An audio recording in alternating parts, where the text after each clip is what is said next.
आज कीर्तनाला घेतलेल्या बघायच्या शेवटच्या कडव्यात कल्पना आहे. वारकरी संप्रदायाच्या पायात ध्यान आहे, कळस वैराग्य आहे, विस्तार राम आहे आणि शांती खांब आहे. पुरावा संत कृपा झाली, इमारत फळा आली, ज्ञानदेवी रचिला पाया, उभारिले देवालय. कीर्तनातलं पहिलं वाक्य. कीर्तनातलं दुसरं वाक्य. वारकरी संप्रदायाचा पाया ज्ञानदेव आहे, कळस तुकाराम बाबा आहे, विस्तार नामदेव बाबा आहे आणि शांती नाद बाबा. ज्या इमारतीचा पाया ज्ञानदेव आहे त्या इमारतीचा खांब नाद बाबा आहे आणि ज्या इमारतीचा खांब नाद बाबा आहे त्या इमारतीचं नाव वारकरी संप्रदाय. आणि वारकरी एक असं संप्रदाय आहे की 750 वर्षामध्ये ज्या इमारतीचा कण सुद्धा ढिला झाला नाही त्या इमारतीचं नाव वारकरी संप्रदाय. अहो, कारण ते इमारतीचा पायाच ज्ञान आहे. ज्ञान आहे म्हणून 750 वर्षापूर्वी काय ना मुलाचं नाव ठेवलं ज्ञानदेव. ज्ञान देव ज्ञानच देव. पुरावा 10वा अध्याय. अभ्यासाहुनी गहन ज्ञान, ज्ञानाहुनी ध्यान विशेषजी. अभ्यासापेक्षा श्रेष्ठ ज्ञान आहे आणि ज्ञानापेक्षा श्रेष्ठ देवाचं ध्यान आहे. पुरावा 12वा अध्याय. जेथ जेथ संपत्ती आणि दया दोन्ही वसतेल एका ठाया, ते जाण धनंजया विभूती माझी. जिथं दया जिथं शांती, जिथं शांती तिथं दया, जिथं ज्ञान जिथं देव, जिथं ज्ञान देव ज्ञानच देव. ज्ञानच देव ज्ञानच देव. पण ते ज्ञान निवृत्त झाल्याशिवाय नाही. म्हणून ज्ञानोबाचा भाऊ बोलायचा, म्हणून ज्ञानोबाचा भाऊ निवृत्ती आहे. मिळवणं कसं सोपं आहे म्हणून भाऊ सोपा नाही, फायदा मुक्ती आहे. फायदा मुक्ती म्हणून एक भजन लिहून घ्या. निवृत्ती ज्ञानदेव सोपान मुक्त बाई एकनाथ नामदेव तुकाराम. निवृत्ती ज्ञानदेव सोपान मुक्त बाई एकनाथ नामदेव तुकाराम. अर्थ लिहून घ्या, अर्थ लिहून घ्या. निवृत्त हो, ज्ञान मिळेल. ज्ञान मिळवणं सोपं आहे, फायदा तुला मुक्ती मिळेल. तो देव एक आहे, त्याचं तू नाम घे, त्या देवाचं नाव तुकाराम. पुन्हा उलट फिरा, पुन्हा उलट फिरा. साई बाजूला कर, खाली दूध आहे. राग बाजूला कर, आत विस्तव आहे. ढग बाजूला कर, वरती आकाश आहे. तुझ्या देव आहे, साधना. पुन्हा उलट फिरा, पुन्हा उलट फिरा. लाकडात अग्नी आहे, दर्शन कर. दुधात लोणी आहे, क्रिया कर. उसात साखर आहे, प्रक्रिया कर. हृदयात देव आहे, साधना कर. म्हणूनच 750 वर्षापूर्वी काही ना मुलाचं नाव ठेवलंय ज्ञानदेव. पण ते ज्ञान प्रत्येकाला प्रत्येकाला पखवाद्याला वाजवण्याचं ज्ञान आहे, गाण्याला गाणाऱ्याचं ज्ञान आहे, मै सिस्टीमवाल्याला त्याचं ज्ञान आहे. पण ते ज्ञान परमार्थच चालत नाही. पुस्तकी ज्ञान आहे, पुस्तकी ज्ञानाचं व्हॅल्युएशन नाही. Valuation of man is depends upon his knowledge and characters. Without knowledge man has a non value. माणसाची उंची त्याच्या ज्ञानावर आहे. तुम्ही माणसाची उंची त्याच्या संपत्तीवर ठरवता. आणि संपत्ती असणारी माणसं ही विद्वानच असतात असं अजिबात नाही. जी विद्वान नसतात त्यांच्याकडे संपत्ती असते. संपत्तीचा नियम आहे, जी माणसं वागून हलकट आहेत त्यांच्याकडेच पैसा आहे. अहो, जे रात्रंदिवस कष्ट करतात त्यांना वढाई बिडी नाही, आणि जे कवडीचं काम करीत नाही त्यांना उत आला पैसा. लक्ष्मी चंचल आहे ना, आणि लक्ष्मी ही कधी भी मूर्ख माणसाची घर राहते. मग तुम्ही कोणत्याही श्रीमंताच्या घरात जा, पा सोमवार आणि एकादशी. सोमवार नाही, एकादश नाही, मग थोरलं बोरियड मधलं डोक्यातून जाईल, घडणार असते.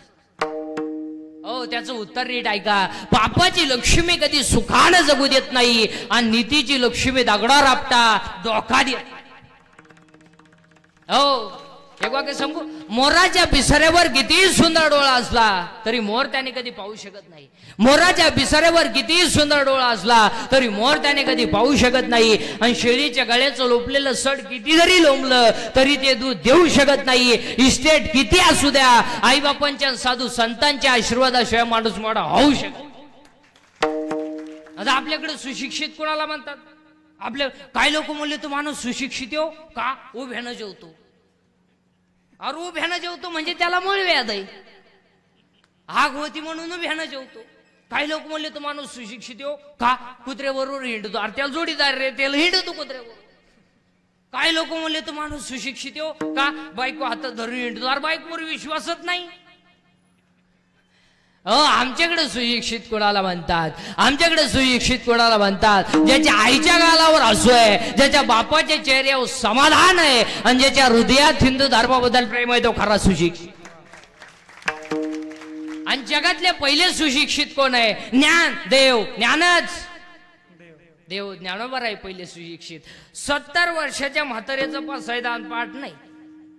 फक्त जन्माला आलं, पोरं पैदा केले, नातू झाले, मी ह्याला काही केलं नाही.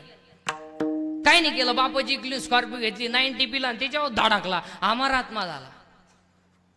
काही नाही केलं. बापाचा गुण ठाईकला, स्कॉर्पिओ घेतली, हायवेला गेला, धाब्यावर जेवला, 90 मारली, कॉकटेल झालं, डिवायडर मधून आत गेला, जागेवर मेला. तरी माणसं म्हणली एक सच्चा दिलदार व्यक्ती गेला. याशेच महाराज आहे. हो, एकदा नीती घासाळी ना तर माणसाचं काहीच जायला लागत नाही, आपोआप जातं ते. आता एक वाक्य सांगू का? हायवेच्या कडेला ज्यांनी जमिनी विकल्यात आणि ज्यांनी विकत घेऊन हॉटेल टाकलेत, त्या जमिनीचे मालक त्या हॉटेलमध्ये वेटर आहेत. जमीन विकून ज्यांनी हॉटेल टाकले त्या जमिनीचे मालक त्या हॉटेलमध्ये वेटर. आणि तो बसणाराला विचारतो, वडा आणू का पाव आणू? जमिनीचा मालक तुम्ही पहा महाराज, आपल्या गावात जेवढी जेवढी श्रीमंत माणसं आहेत ना, कोट्याधीश, याकाला घरी चहा नाही. नाही नाही, सगळे सगळी गरीबाचा चहा प्याला हॉटेल पुढे पाहतो मी. कडक कपडे घालणार, चहा द्या भाऊ. आणि चहा पिताना म्हणणार, जी शिव्यात लाभले बरं, काल तुला खड्डा घ्यायला घातला का? आणि चहा कोणचा पिणार? गरीबाचा, सुताराचा, जी माणसं मुजरीला जातात त्यांचा चहा पिणार. तुम्ही या माणसांना समाधान नाही महाराज. ओ नाही नाही, आजही पा तुम्ही भांडे घासणारी बाई 3रा मजला चढवती. अहो सर्दी नाही तिला. शेतकऱ्याची बाई 10 लिटर दूध काढी ती, खोकलंही ना तिला. श्रीमंताची लिफ्टनं वर जाती, लिफ्टनं खाली येते. मनक्यात गॅप, डोळ्याला अंधार आहे. ते अगं बाई तू जगती तरी का आला? त्याला तरी मोकळं कर, तोही गुतून ठुला, त्यालाही दुसरी करता येईना, तोही बोलताना तर का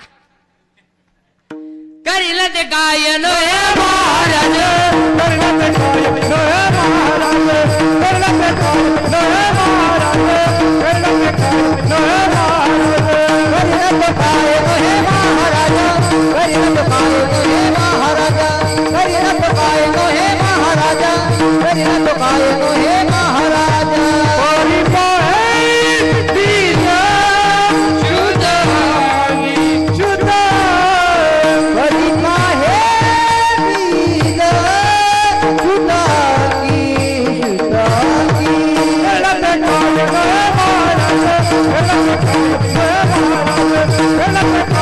Hey,